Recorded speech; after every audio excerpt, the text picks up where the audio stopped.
Assalamu alaikum wa rahmatullahi wa barakatuh. Welcome back to another Muslim morning podcast. I'm your host Ismail Howell. We're just waiting for Sheikh Muaawiyyah Tucker to come back. We'll be here in a second.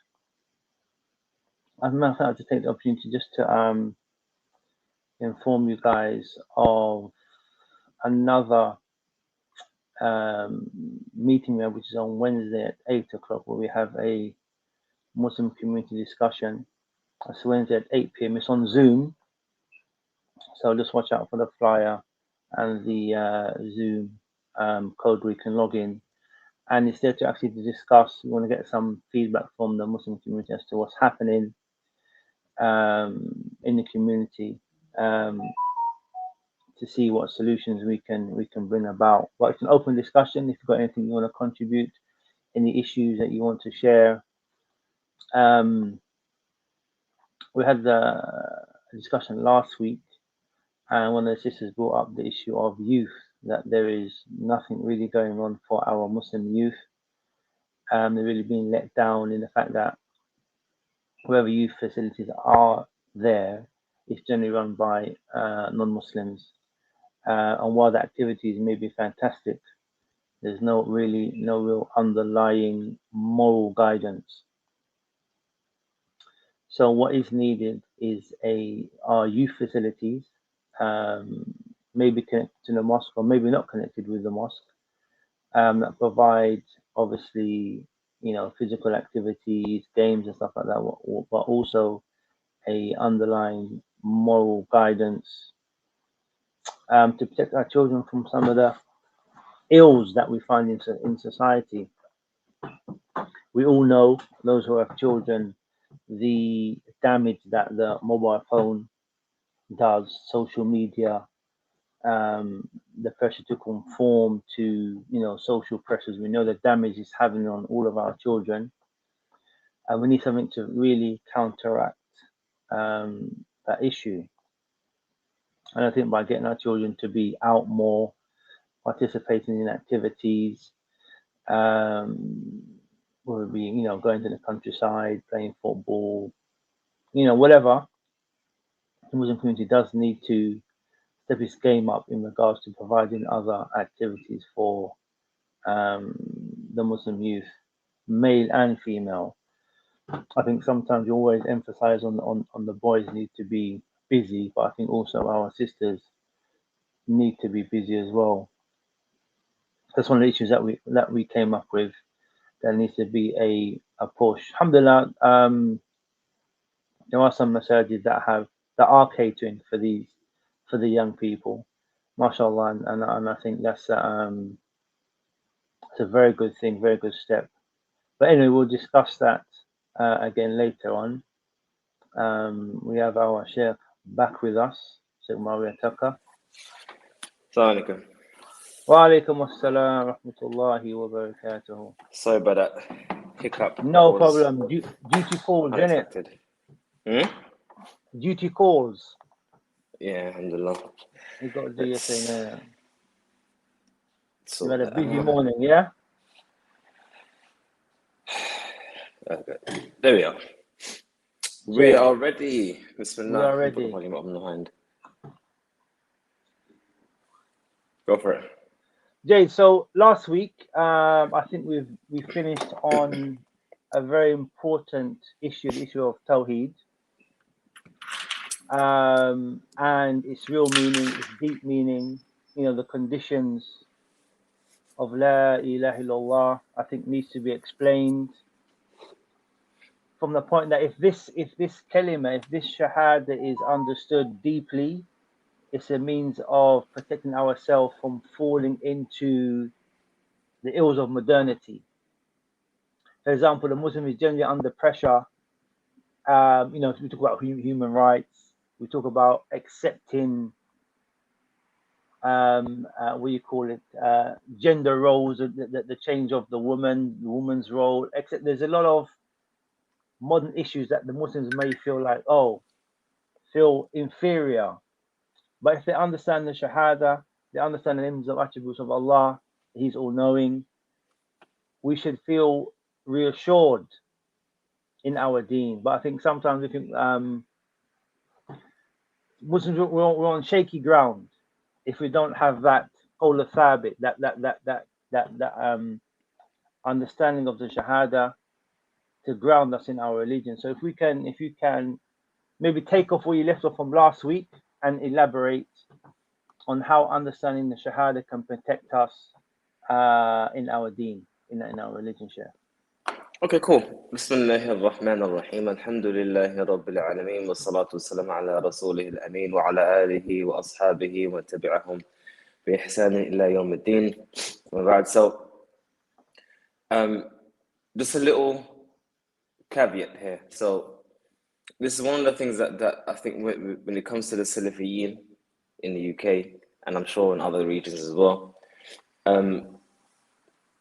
unfortunately, we have the impression that knowing is sufficient.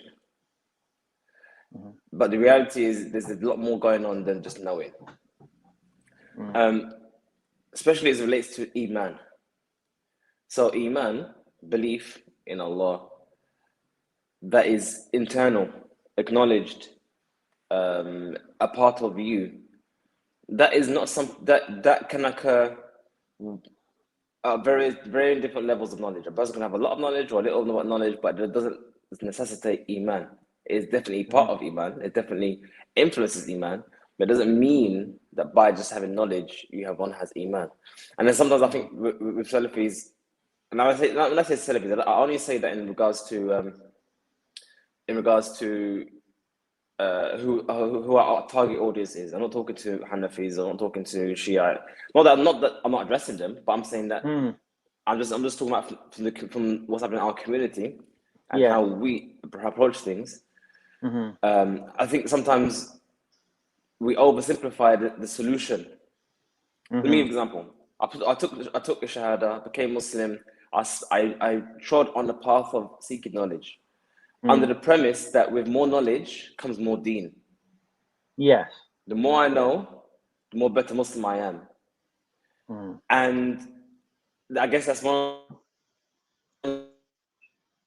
Oh, you're breaking up. 9 push, seeking knowledge, Maj, Rihla, going out for the travel for seeking knowledge. Obviously, as part of being a better Muslim, that was the case. I mean, I even remember plenty of people, who felt that they felt isolated in this country. They felt they wanted to be better Muslims, that this wasn't a good environment for them. So their solution was to go to Damaj. Yes. As in Damaj was a place, for those who don't know, Damaj was a place in Yemen. It was a study camp, you could say. You study with Sheikh Muqbil, Ibn Hadi Wadi'i, rahimahullah.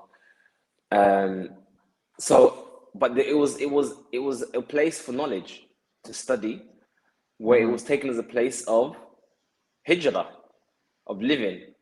So we can see here there's that ideology that just knowledge in itself necessitates the movement in the heart. And that's not the case. So that's what I'm saying. There is sometimes an oversimplification of actions. Another example of oversimplification of our responsibilities as Muslims is the idea that if I put on a thawb, or put on an abaya, or wear niqab, or wear hijab, I'm now a better Muslim. Now, no doubt, this carefully or not, no doubt, the one who takes that step has sabr on that step. No doubt that will affect his internal, as in he's doing righteousness and it affects internal. But it doesn't mean that just because it's on, you've switched the switch to now becoming salih. Yes. There's more to be done. Sorry, Sheikh, can we also fall into the danger of thinking that we're better than others who maybe haven't got the thawb on, haven't got the kufi on, is not wearing a niqab, and obviously, we know the sunnah, you don't know the sunnah. Can that also lead to some kind of arrogance and thinking that you're better than others? I mean, to be honest, thinking that you're better in anything is a problem. I mean, forget the issue of it being clothes. If you look down upon any individual that you are better in any particular way, that's usually a problem internally, at least a sign of at least the seeds, if not kibr, if not arrogance, but at least the seeds of arrogance. I mean, even Allah says in the Quran, لا يسخر قوم من قوم عسى يكون خير منهم. Don't make not one nation or group of people or group of men shouldn't make mockery of another group, shouldn't belittle another group.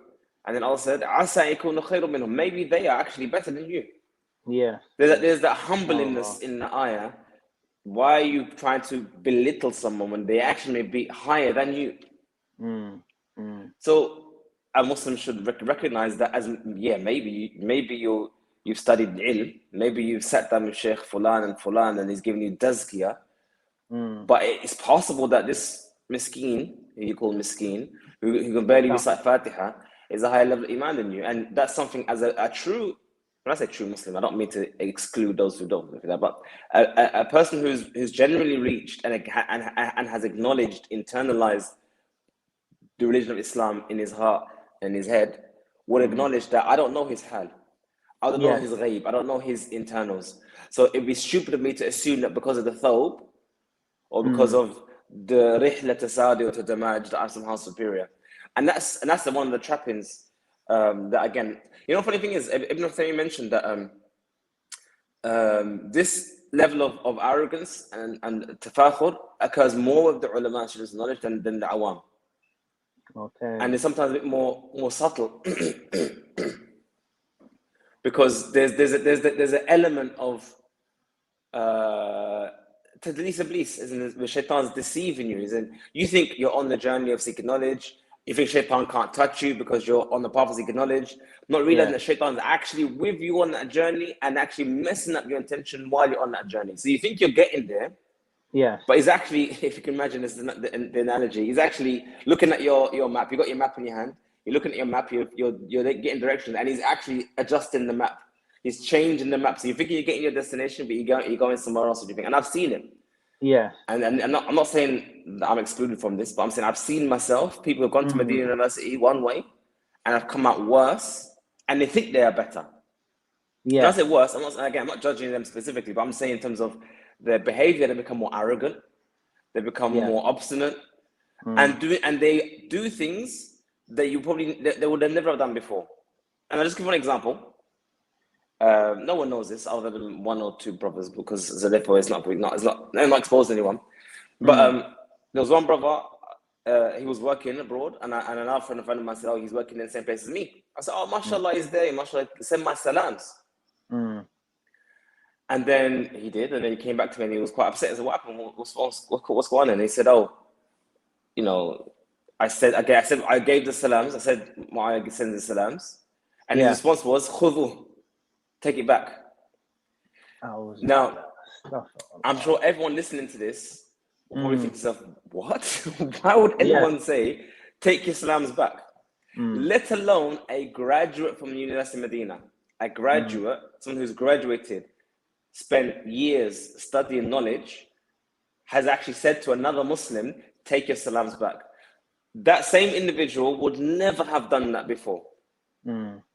So the fact is, just by gaining the knowledge, didn't actually make him realize that this is even more wrong than he would have before. Somehow we see here that there's a stepping back. Somehow he's taking steps back, although his knowledge is taking steps forward. Anyway, I don't want to go into that scenario. I just want to just highlight that we should first and foremost not get into the fallacy that just because one knows and one studies that they've actually done anything with it. Just like in university, just because you've studied engineering or you've studied something else doesn't mean you've actually manifested that knowledge in actually skills applicable, you're employable even. You haven't actually, doesn't mean you have to actually put that into our work. So there is the knowledge, but there's also the other element we cannot forget, and that is making the effort to benefit from that knowledge, making the effort to manifest that knowledge in action and in yourself, and that takes effort. That takes effort. I mean, you can memorize all the hadith about the virtues of giving charity, but unless you actually manifest that by giving charity regularly, even if you lost bit of cash, then it's just knowledge. Anyway, that was just the first caveat that I think is really, really important. to manifest, especially as it relates to our children. Because we're talking about here children in the West defending themselves against the onslaught of the fitna in the West, the fitna of tabarruj, of women exposing their awrah, or men indulging in, you could say, unsavory behavior, looking at other women's awrah, and that other kind of stuff. Sometimes parents get shocked and, oh wait, but you know better. We've taught you well. We've taught you this madrasa and that madrasa and whatnot. But again, knowledge is just one thing. Manifesting that internally is completely different. Because it is completely different, and that's why I always say to people. They say to me, "Oh, you're a reaver. You're better than me because you made a choice to become Muslim." Yeah. And I always say to them, "Yeah, but so did you." They don't see it because they were raised in a Muslim family, raised in a Muslim home. But there was, and there always is, a choice to be the way you are. You could have chosen to leave Islam. You could have chosen to just be an adi, everyday, modern, westernized, British Muslim, but you chose another way. So we all make a choice. Maybe some choices might be perceived to be easier than others. Who knows? But everyone still makes a choice. So yeah, that's after saying that. So back to the issue of knowledge. Yeah. So knowledge does help deal with the shubuhat, and there's two elements to a person's deen, whether they're on the deen or off the deen, they need to function on. There's two parts, and knowledge only addresses one of them, technically speaking. There is shubha and there's shahwa. There are doubts that may come to us from externals, and doubts doesn't have to be doubts in religion. It could be doubts in many things. A person might have waswas or other kind of things. That doesn't necessarily lead to kufr, but just doubts as in they might think otherwise or incorrectly. And then there's shahwa, desires. And this is more problematic for a lot of people, where the knowledge is there, but the shahwa is also there. The desire is also there. And the indulgement in the desire is also there. And the desires can overtake a person even with the knowledge. Yes. And this is and because people don't understand this, they get shocked and think, oh, how can so-and-so imam do XY crime or sin, stuff like that? Shouldn't he know best? Yeah, of course he knows best. But that's not a fair. He didn't doubt the knowledge. He didn't doubt it was haram. It was the issue of shahwa. It was the issue of desires. Desires overcome him. Desires overtook him, and he fell short. And if you don't acknowledge that element of the human being, of your own self, you will be overcome by desires, thinking you're protected by the knowledge. And the same thing with the children. If you think that your children don't have shahwa, and that the knowledge they have is enough for them, you will be surprised. They may know a lot. They may regurgitate to you usul thalatha hifdhan, but they still have shahwa. They still have desires. And this is where the topic of hijrah really becomes important, because hijrah, in my view, isn't about knowledge. It's not about traveling to seeking knowledge. It's about protecting your shahwa. It's about making sure that wherever you are, because imagine you've got like a shield, and there's like 1,000,001 bullets attacking your shield, and like those games, and your shield level is going down. At some point, your shield level is gonna disappear, and you're gonna get hit. There's one place where you're getting 100 bullets a second, and another place you may be getting 50. Both getting attacked and onslaught, but one is more damaging than the other. But isn't the onslaught more? Sorry, isn't the onslaught more digital, more like the phones, the TV? Now we have the very shaitan with us, close with us, wherever we go. We've got this thing in our back pockets. Isn't that the biggest issue? Because okay, you can go out, you can stay in your house, and for example, if the issues on the street is summertime, you don't need to go out because of the fitness out. So okay, let me stay in my house. Then obviously you got your shaitan in your back pocket. being very close to you, and obviously for adults and children alike. Even if you was to make hijrah, you've still got that shaitan with you. What can we do about that? That's the case of, So for me, I don't. My view of things like this is that we shouldn't really be blaming tools. Mm-hmm. Just like we don't blame our eyes for what we see, we don't blame our ears for what we hear. We really blame ourselves. Same thing with regards to the mobile phone, the computer, the TV, the radio, whatever the case may be. They're only just tools. You can use those tools for good. You can use those tools for bad. Yeah, maybe it might be more effective at getting the good, at getting the bad, but it's also more effective at getting good. As in, we like to focus on the fact that mobile phones we can access pornography, we can access music, we can access whatever we access on our mobile phones. But we can also access durus al-ilm. Right now, I can load up the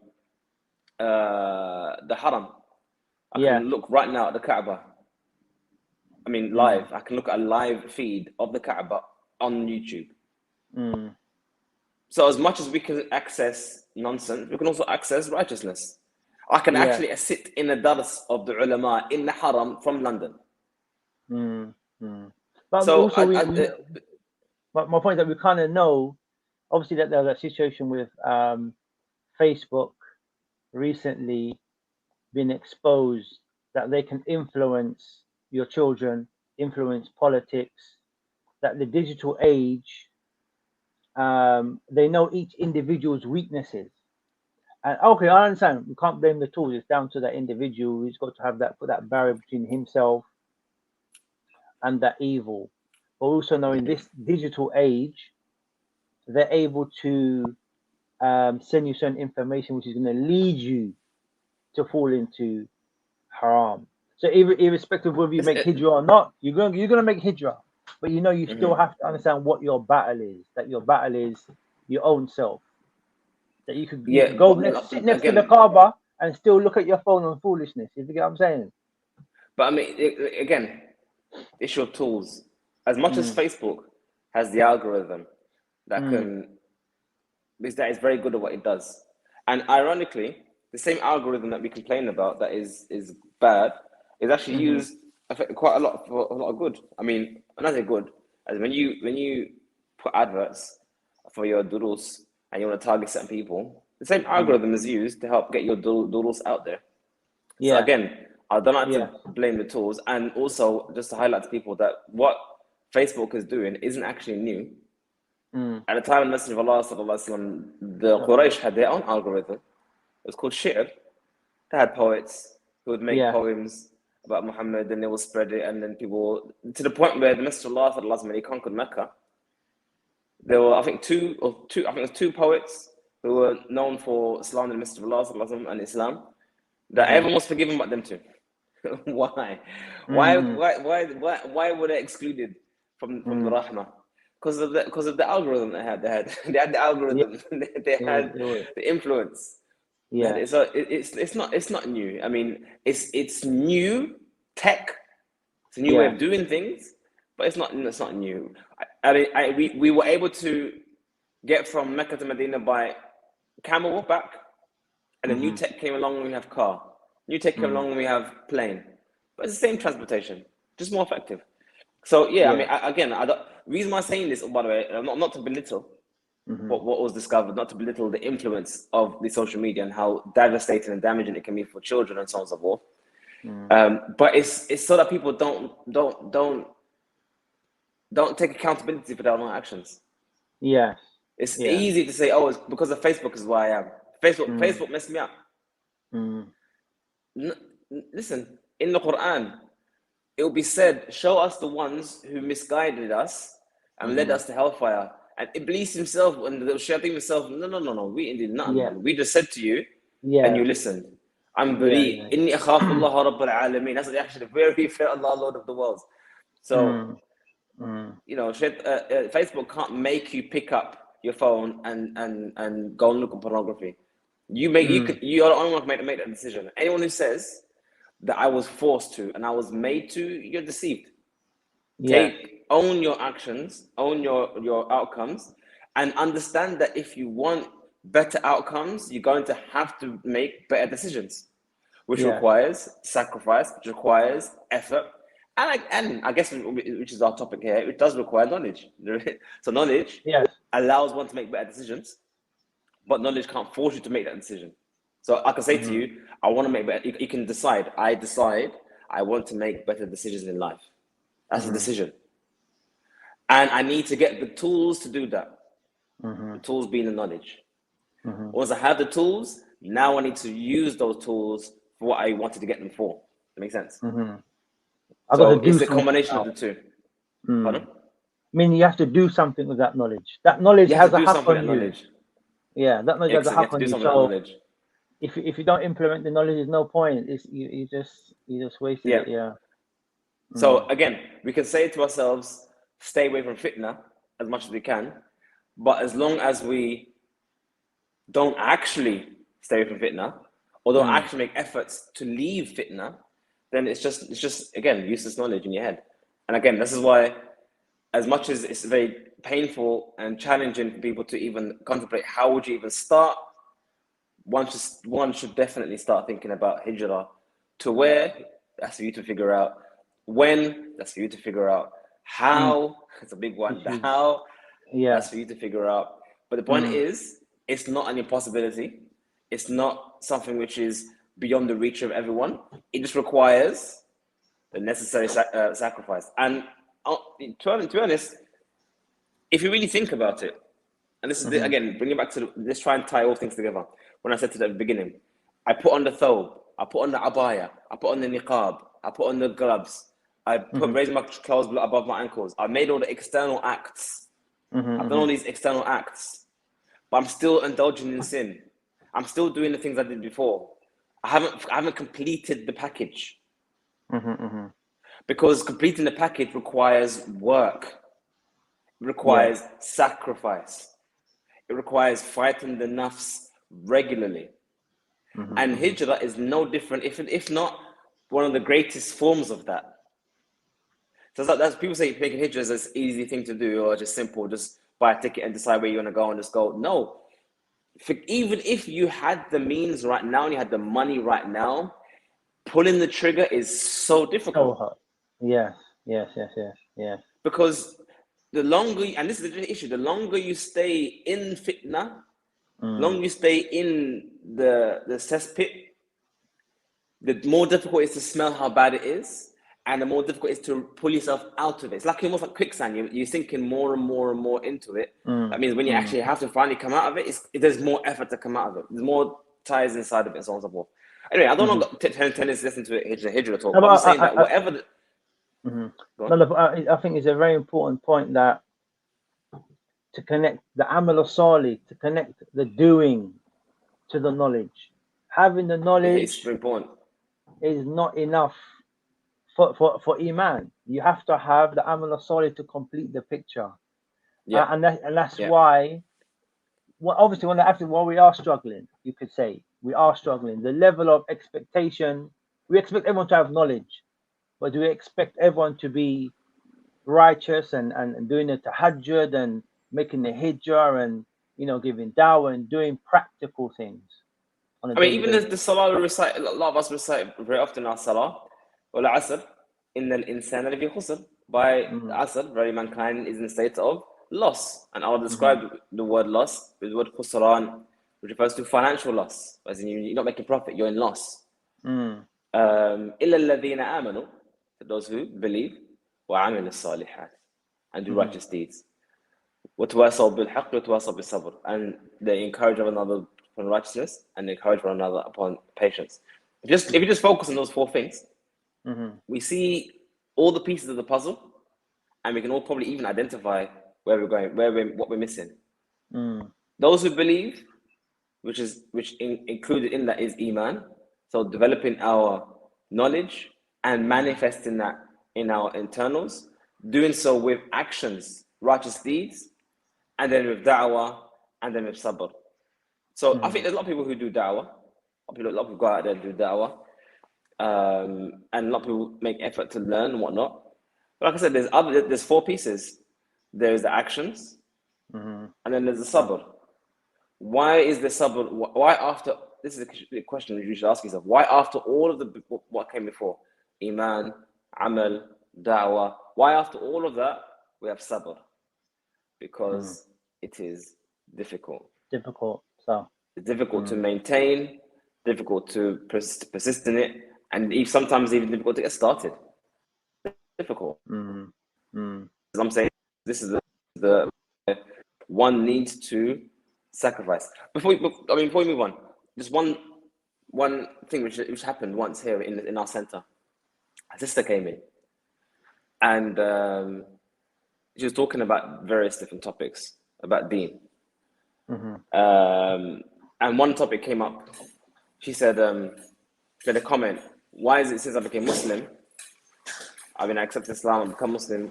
But ever since I've become Muslim or accepted Islam, my life is filled with difficulty. Why has my life become more difficult the more I practice Islam? And I said to her, but why did you expect it to become easy? The assumption in her head is that Islam makes your life easy. And that's a false premise, one of the worst premises. Because that if you come into Islam in order to make your life easy, that's probably even an issue with your sincerity. As in, are you really working for the hereafter, or are you working for some easy life in the dunya? Yeah. But we do speak of contentment. We do speak of the Shahaadah giving you contentment in your heart, sakina. Obviously, we don't talk about the material gain. If you take your Shahaadah, you're going to become rich. But we normally talk about the fact that having iman will help you deal with the struggles. Not that you won't get any struggles, but it will help you. Yeah. So, see, that's the thing. I get the issue of the grass green and the other side kind of topic. So yeah, obviously, if you're in difficulty, one would assume that if I did something else, I would not be in difficulty. When in reality, if you did something else, you will be in more difficulty. That's the reality. But the point here is the assumption that just by being Muslim, you would have no difficulty, or life would become easier. I mean, think about it. Why would it become easier? We have more restrictions than kuffar. Yeah. Kuffar can eat anything. They can go anywhere. I mean, for a woman, for example, as a woman who is a non-Muslim, she can travel without mahram. She can wear what she wants to wear. She can eat, smoke, drink. She can do whatever she wants to do. So on the surface, that's easier, isn't it? You don't have to follow a long list of rules or prohibitions. Now, we all know as Muslims that those things that she's indulging in the long term, or maybe even in the short term, will have harmful ramifications, or potentially could have harmful ramifications. We get that. But fundamentally, on the surface, in some perspective, it is easier. Probably the one explaining why the hadith describes this dunya as being the jannah of the kuffar and the prison for the believer. Because we are restricted, we have rules, we have bars around us that stops us from doing X, Y, and Z. You know, that's it is what it is. But the point here is that life is not going to get easier in this dunya, because we have to, and we do know, and we believe as part of Iman that we will be tested. How can life be easier when you are tested? Yeah. Makes no sense. I mean, there's stress involved in tests, even dunya tests. Say to kids, you got exam tomorrow, everyone's panicking. To being tested is stressful, and that is part of life. And this I'm saying that when it comes to being a Muslim, one has to just put in the work. It's like the other day, I said to someone the importance of losing weight, and they said to me, "But it's hard." I said, "But it's necessary." Yes. It's hard, but it's necessary. Hard is not an excuse for anything. Hard is not even something you should even talk about. Why even mention it? It's just necessary. It's something that has to be done. Anyway, we were talking at the very beginning about the issue of Tawheed, knowing Tawheed, and children. So, issue of the Shahaadah. The Shahaadah. The Kalimat Tayyib being so the Shahaadah. So the Shahaadah, La ilaha illallah, there's no one worthy worship but Allah. it has conditions. And when it has conditions in two different perspectives. One, what are the conditions for me and you accepting so-and-so Shahada in this dunya? And it's just, if they say it, we accept it. I mean, there's not much to it. We acknowledge a person's Islam by their utterance of the Shahada. Now, they could nullify that if other actions, I get that. So I guess from the dunya conditions is not to come with the Shahada verbally and with nullify at the same time.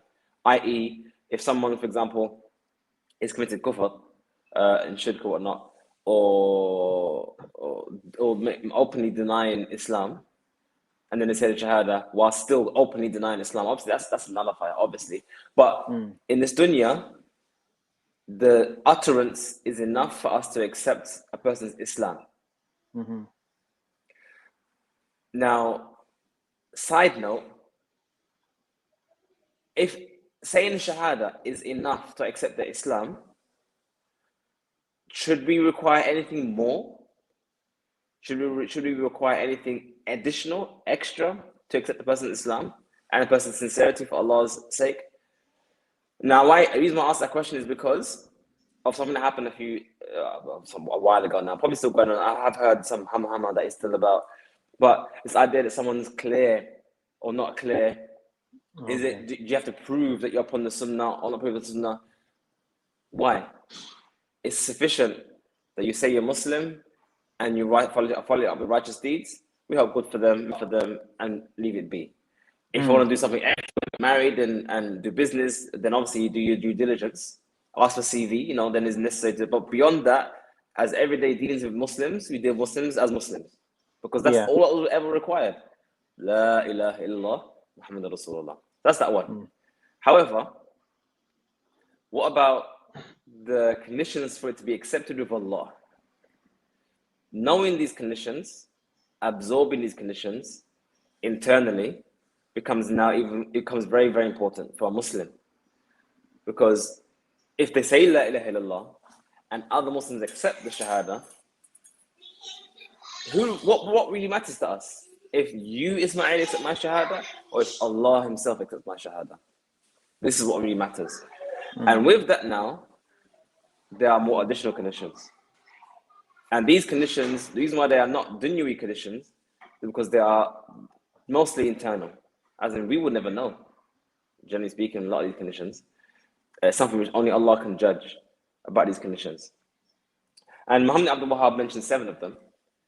The first one being knowledge, which here we go, knowledge. Meaning, if a person has no idea what La ilaha illallah means, then that's a problem. How can his Shahada be accepted without knowing what it means? Now, it doesn't mean that you've studied La ilaha illallah, the i'rab of La ilaha illallah, what does La mean, what does Ilah mean, and what's the i'rab of La ilaha, and where's the khabar Allah, which is mahdhuf, what does it mean? And not asking for the tafasil of the Shahada. But if a person says La ilaha illallah, what do they mean by that? I am Muslim. I worship Allah alone.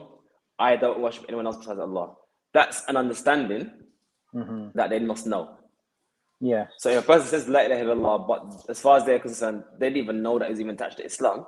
I mean, just imagine a kafir is reading a book to other kuffar, University and he come across a phrase La ilaha illallah, and he read that, thinking it was just like saying supercalifragilisticexpialidocious, whatever. He thinks that's what it's called.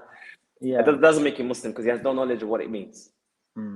Whereas a Muslim who is born in a Muslim family may not have studied Islam, may be ignorant in the vast majority of Islam, but he does recognize and understand that the Shahada means I am Muslim and I worship Allah alone and I don't commit shirk. Then he knows the Shahada. That's the first condition of the Shahada, which I'm guessing most people know that one. Yeah.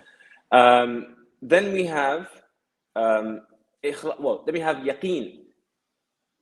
Yaqeen is surety. Now, sometimes to understand things, opposites are necessary. What's the opposite of yaqeen? Doubt. Doubt.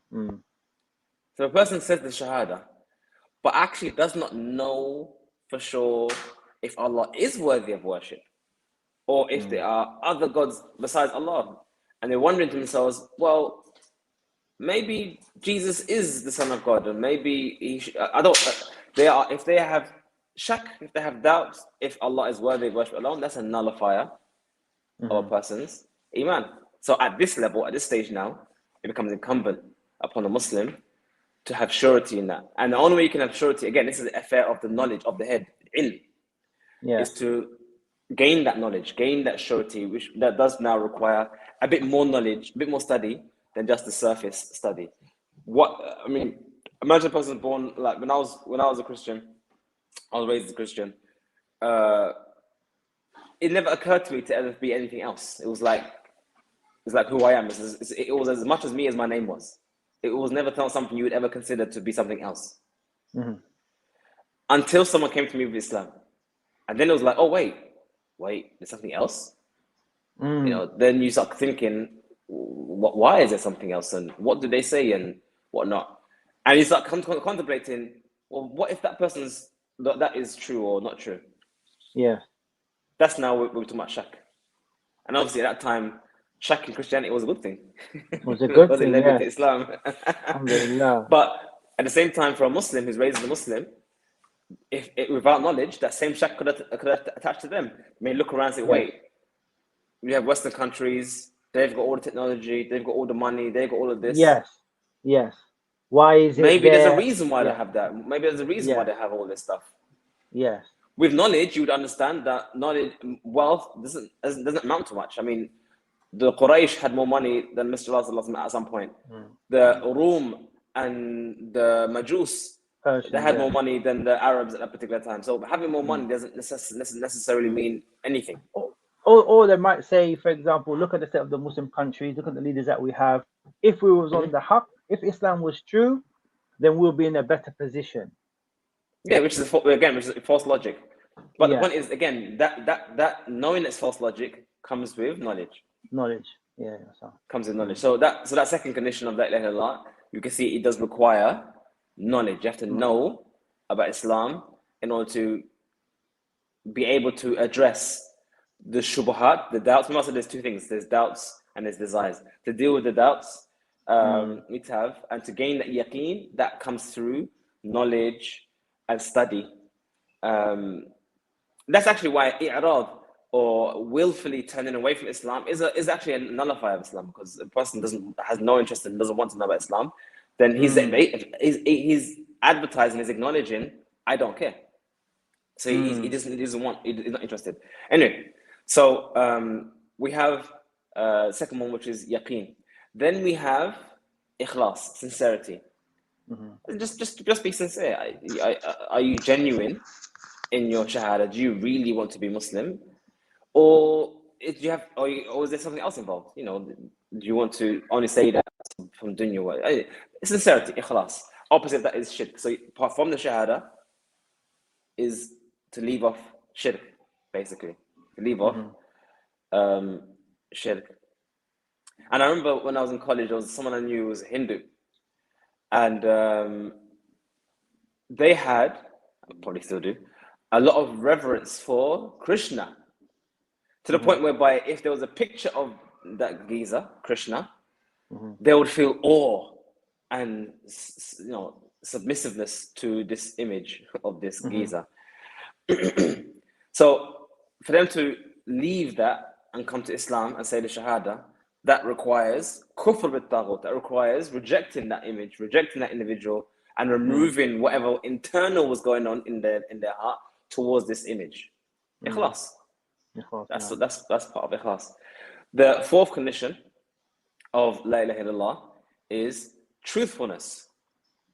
Obviously, the opposite of that is nifaq, as in you're saying it again for just some dunya reason. That's not an issue of knowledge. That's just the issue of it's kind of binary, really. It's kind of binary. Either you're saying it genuinely because you want to be Muslim, or you're saying it just for the sake of convenience. That's the word. Or for marriage. You're saying it for marriage, for example. You're saying for marriage, to get married. Yeah, I'm saying for marriage. Well, it's interesting about the marriage one. Again, these conditions are for between you and Allah. Nothing to do with us in the dunya. Yeah. So if a woman wanted to marry some Muslim guy, and he said to her, "I need to be Muslim," and he says, "Okay, I'll be Muslim." Yeah. There's the obvious assumption that she's doing it just to get married, isn't it? And it's fully possible, but that's not our realm. Yeah. Truthfulness of an individual is not something we can access. That's something between her and Allah. And I'm sure many sisters who are genuine mukhlisa, muwahhida upon Islam, upon Tawheed, may have started off that way. And brothers, maybe and brothers as well. Yeah, and brothers as well, yeah, brothers. It's generally the case that brothers are more reluctant to do such a thing for a woman than a woman for a man, because a woman is more generally submissive to a man's dominance, hence why it's allowed for a Muslim man to marry a Christian or Jewish woman, whereas the vice versa, it does not the case, but it can happen. So I could have started off that way, and then eventually manifested with real iman. But again, that comes with time and whatnot. But the point is that a person needs to be truthful about themselves. They need to acknowledge saying the Shahada and expecting Allah to accept your Shahada. You have to be genuine, you have to be true, you have to mean it. Yes. I'm not just saying it for worldly affairs. And what some people, especially when people were born into a Muslim family, what they fail to recognize is that there are a lot more munafiqun out there than people anticipated. Meaning, there are a lot of people out there who are born into Muslim families, called Abdullah, called Khalid, called Umar, raise them, they wear the thawb Sa'id, they do all they need to do with their family, all the stuff they do, but it's only out of convenience. They don't really believe in Islam. It's because their family are Muslim, and if they were to say anything else, then there are consequences. So they just don't say anything. They just continue life as it is. So there's a lot more people out there than people expect. But for that individual, you may be listening to this and may be shocked at this reality, because sometimes you think that sometimes this what I just said, it may not be surfaced. It may not have surfaced, as in the actual iman wasn't really there in their heart. They're just saying there for the sake of it. They haven't really thought much about Islam or anything like that. So it's kind of not bubbled up to the surface. It hasn't become an issue where they're actually making the decision to be a munafiq. It's just there. So now listening to this, they have to say to themselves, you know what? That's true. If I'm really going Muslim, that means being a Muslim. I need to be a Muslim. Then make a decision. Make a conscious decision to say the Shahada purposefully, meaningfully, and be sadiq and truthful in that. And you'd be surprised. I've had many Muslims come to me who are born raised Muslims, now they want Islam, they read the Quran, whatnot. And the way they described their lives before, drinking and eating pork and that kind of stuff, it was that life. It was Muslim by name. They didn't describe themselves as being munafiq, but they never said I disbelieved. But the reality of all their actions and the behavior, it was of that. It was literally of that. And then something happened in their lives, and they made a choice to be a Muslim. This was their Islam. That was the moment where their Shahada became real. Anyway, so that's number 4, is truthfulness. Then we have muhabba, love. This is important. This is now where the shahwa comes in. So we dealt with some conditions which are connected to the shubha, doubts and knowledge.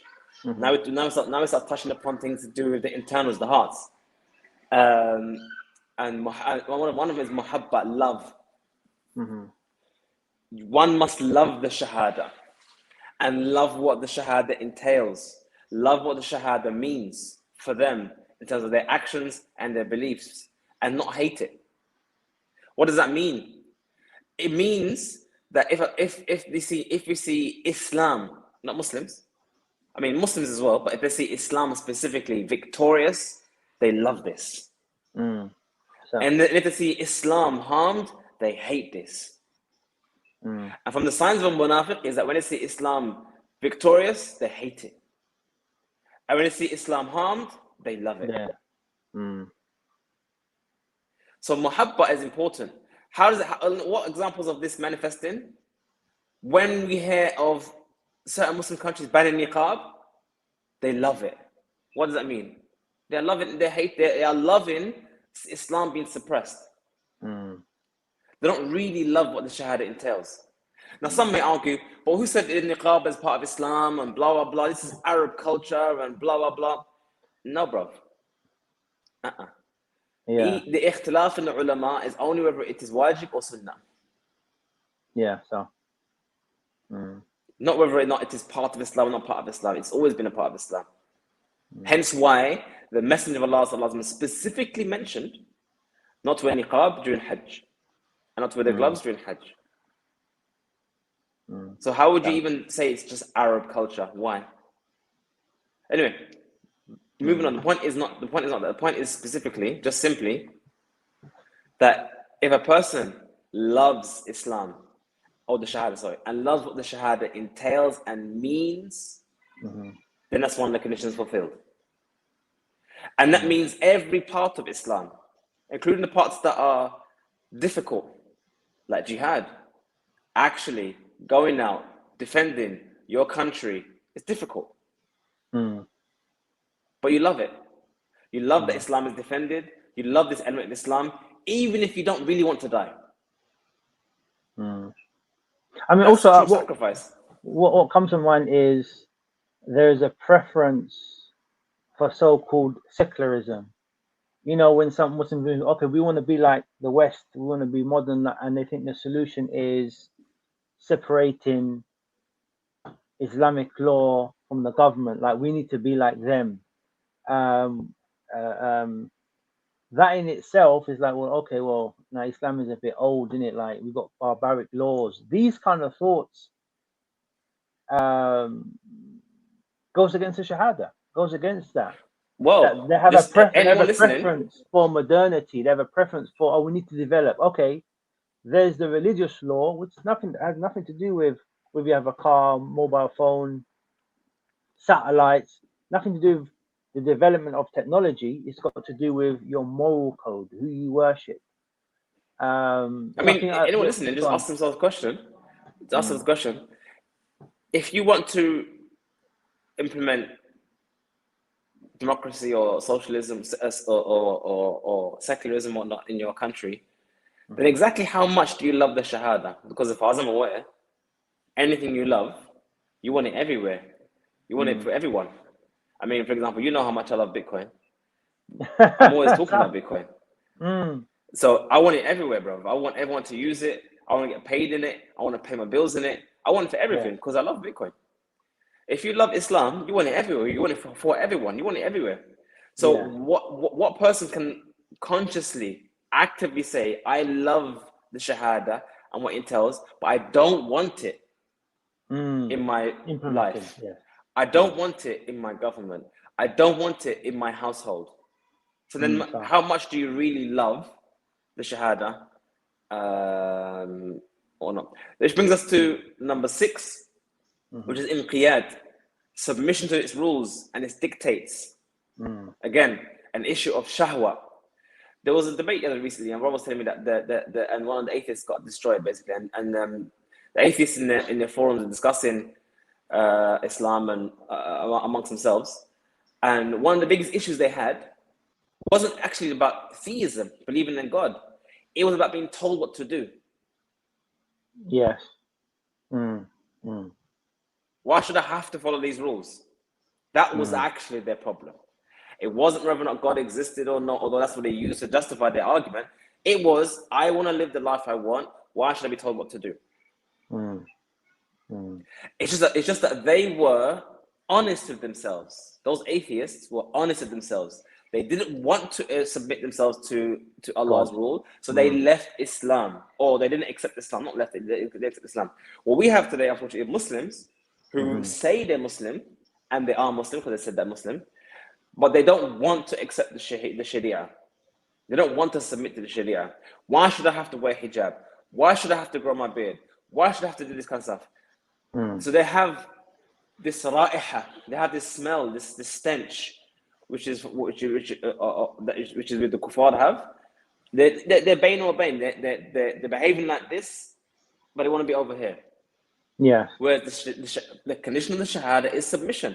If you say you're Muslim, that means submission to Allah's will. That means, the definition of Islam is straightforward.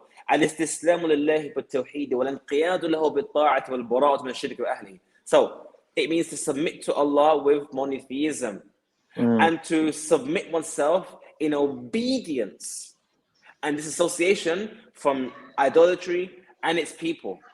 So those last 2 points, submit to his will, submit to his law with obedience, submission. It means submission. That's what Islam means. So if you say, I give the Shahaadah and I am now Muslim, it means Islam, submission. You wave the white flag and say, I give up, I submit.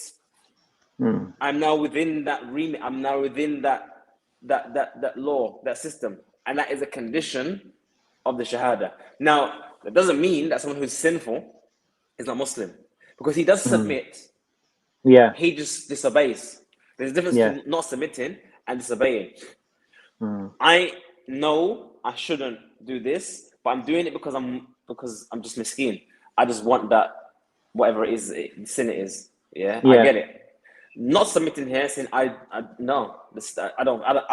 mean, just to show why it's a condition of Shahada, why it is kufr, to reject any part of Islam, say no, I don't accept it. That's kufr itself, even if you do it. If you say and believe, I don't have to pray salah, even if you pray, you're kafir, because you haven't submitted to the Sharia. And the last one is qabul. The last condition of the Shahada is acceptance.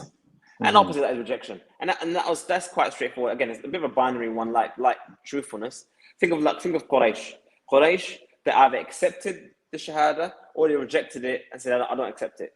So it's a bit hard to even imagine a person who says the Shahada whilst rejecting it, but it's still one of the 7 conditions mentioned by Muhammad Abdul Wahhab in his book, Al-Wajibat Mutahatimat, which we just finished explaining last week, actually. If anyone wants to catch up on the explanation of that book, it's on Instagram on one channel. I think it's called the irony is I don't know the name of the channel, but it's DM me if you want on Instagram. The explanation that I'll find it. I think it's Ilm Quest, not Ilm Quest. I don't know. Let me find it, before we come off. Anyway, that's basically the conditions of Shahada, and one needs to acknowledge these affairs in order to have their Shahada accepted. Ilm disciples is called Ilm disciples, ILM disciples. That's the and they have an explanation. They have an explanation of this book. I did it. I did a live feed, so I did a live explanation of the book, and you can find out more details of that. The first couple of chapters deals with these conditions and the evidences for these conditions of the Shahada. But these are the conditions that one must have fulfilled for the Shahada to be accepted. This can help our children be Muslim and help defend themselves, because they would understand what is required to be Muslim. Now, it doesn't guarantee your child will be Muslim, but at least it will guarantee that they know what it takes, what it means to be Muslim. It doesn't mean just saying the words, wearing hijab and I do whatever I want to do. No, it means other things. It means sacrifice. It means giving up what you want to do for something else. Istislam. لله بالتوحيد والقيادة له بالطاعة والبراءة من الشرك وأهله. From those, you mentioned it in the beginning concerning action. No doubt, from understanding the 7 conditions of the Shahada, it must then lead to actions, whether it be open actions, the prayer, fasting Ramadan, Hajj, Umrah, etc., etc. And obviously, righteous deeds, being a righteous community, being people that do good deeds on a daily basis, doing dawah. There is, but we see on a daily basis a lack of that, a lack of people praying. How many percentage of the Muslims pray 5 times a day? And if we are to fight modernity, if we are to fight the fitna, obviously you mentioned shahwa, you mentioned the fact that being able to defend ourselves against the evil deeds and not falling into sin, but also doing righteous deeds. How would this Shahada, understanding Shahada, help us to be more proactive, be more practicing Muslims? So, like I said, if a person knows what is required of a Muslim, then at least they have the tools to know what you have to do. As in, what do I need to do to be a better Muslim? This is what I need to do. And then with all hope and intentions, that will happen. They will do that. But like I said, I was trying to say at the beginning, knowing these things doesn't mean it will happen. And there's a scenario I had a few years back. There was an individual that told them that was discussing about one element of Islam, and they struggled so much with this issue that they decided to utter words of kufr. Like, how can Islam be true if this is the case? Some nonsense like that. And this shocked me because in my head, it was a minor part of Islam. It wasn't even like a major thing. But obviously for them, it was very visceral. It was very emotional. It touched on an emotional level. And they were emotionally struggling. They wasn't struggling intellectually. They were struggling emotionally. To the point where they were starting to say statements of kufr. So I consulted one of my teachers in Saudi. My tafsir teacher, actually, Sheikh Abdul Awaji. And he said something to me that brought tears to my eyes, because it made me realize certain elements of da'wah I never considered before. And he said, don't stop discussing the issue with them, because it's not an issue of logic. It's not an issue of them being given the evidence and being proven to them, so they know that it's true or not true. It's now reached a level of shahwa. And you don't address shahwa with knowledge. He said, instead, remind them of the hereafter. Remind them of Allah's punishment. Touch them on that same emotional level to help cure that emotional sickness. And that sometimes happens with us. We try to cure something with the wrong medicine. We think that because someone struggles with this issue, if only they knew the evidence, then they'd be fine. No, they probably do know the evidence more than you. Yeah. But they have emotional struggles to deal with. They have emotional issues to deal with. And for that individual, they need emotional movement. As I'm saying, Iman is not just, do an exam and pass an exam and that's it, you're now muwahid. It is internal, it is in the qalb. And that requires movement of the heart. And that's why if you notice, even again, if you look at the conditions we just had of the Shahaadah, a lot of these conditions are not things you do. They are movements in the heart. Being truthful, being sincere, having surety. These are movements in the heart. These are things in the head. You can't switch on or switch off. It requires movement. So, as we were discussing actually of children, we need to now induce in them movement. And again, that requires emotional support. That requires emotional da'wah. That's probably the best way to put it. Emotional da'wah. I don't mean emotional da'wah in guilt trips. I mean da'wah that moves them. Let me give you an example of a da'wah that will move a child. Come on, son. Let's go today and give sadaqah. Let's go and find someone poor and give them sadaqah. Yeah, got you. Here, son, here's a bag of rice in the back of my boot. Could you go and take it to that poor family house and give them some sadaqah? And then they go carry this bag of rice on their shoulder, 10 kilograms, maybe even 20 kilograms on their shoulder up the stairs. And they give to this family and they're so grateful. And they see how they were living and how they have what they don't have. That's emotional. Yes. That's get you. feeling your deeds. Or for example, come on, son or daughter, let's do qiyam al-layl. Let's do a few raka'at fi sabilillah. So that's one of the things why I was really actually so happy that we had lockdown the first Ramadan, because it actually gave us an opportunity to pray at home. Because normally we go to the masjid. Normally we go to the masjid, and the imam will recite, we will bend, bow, and sujood and go home. And it's very easy to just become a robot. Whereas when you're praying at home, you actually are in control of it. You have to recite. You have to do the own sujood. You have to actually lead the other people. And there was added virtue in that. That qiyam with your family when there's no one there around you but you, no showing off, no showing the community that you're namazi and you're from the community and you do salah. No. It's just you and Allah on the spot. So this basically moving your children emotionally. And I think earlier on before I came on the screen channel, you talking about that, having activities for the children, activities to do things. Yeah. I mean, how many times have you heard people saying they were off the rails and they made Umrah and they came back changed? Why?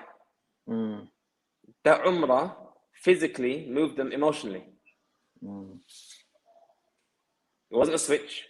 It wasn't because they put on a haram and they thought the clothes are good on them. It was they were moved emotionally. They saw the Kaaba, they saw everyone else getting emotionally moved, and they were moved. Doesn't work for everyone, obviously, but I'm saying this is how one needs to also incorporate this element of the deen when you're talking about this element of the deen. When you're teaching your kids about the Shahaadah and the Tawheed, you need to also incorporate the emotional elements of the deen and that attachment with Allah. Even something as simple as saying, if your kid asks for something, tell him to ask Allah. Make dua with them. Yeah. Make dua with them. Get them have that connection to ask Allah. And just because you told them to ask Allah doesn't mean you must give it to them. Give it to them if they need to get it. If they don't deserve it, don't do it. If you can't afford it, don't give it. And then there's another lesson. Not every dua has to be answered the way you want it. Yeah. Don't make it the case that you make it conditional. When you make dua and you see them make dua, then you give it to them, because then it becomes the same issue again. It's just become the issue. I do action. I get it. No, you make that connection. You make their life the lesson. I mean, that's probably some little information we can hopefully benefit from and better ourselves on, inshallah. Hopefully you guys find it beneficial. Yeah, go for it. Once again, we've reached the hour spot. Jazakallah khairan, that was very, very beneficial. I've also, I've got what I'm going to talk about next week in my head already, because there's got to be a follow-up for this, which we'll discuss next week. Just to put out then, Jazakallah khairan, Sheikh, for your time. Inshallah, we'll see you again next week, same time, inshallah. But also, for the people who will be listening, we will be having a Zoom discussion next Wednesday, a Zoom discussion next Wednesday at 8 p.m. We'll be discussing how we can be practical with our religion, trying to set up things for the youth, trying to organize dawah, conferences, etc. Because as we know, we need amal of salih, we need to implement this knowledge. It's not just about carrying books on our back. We need to be people who are practical. So that's all we hope to discuss, things that we can do in our deen to be practical Muslims. That's Wednesday at 8 p.m. Sheikh, once again, it's been a pleasure. I know you've got many things you have to do today, so I'll let you go. Inshallah, we'll speak next week. Inshallah. Assalamu alaikum. Wa alaikum salam. Been a pleasure every time. Assalamu alaikum, Sheikh.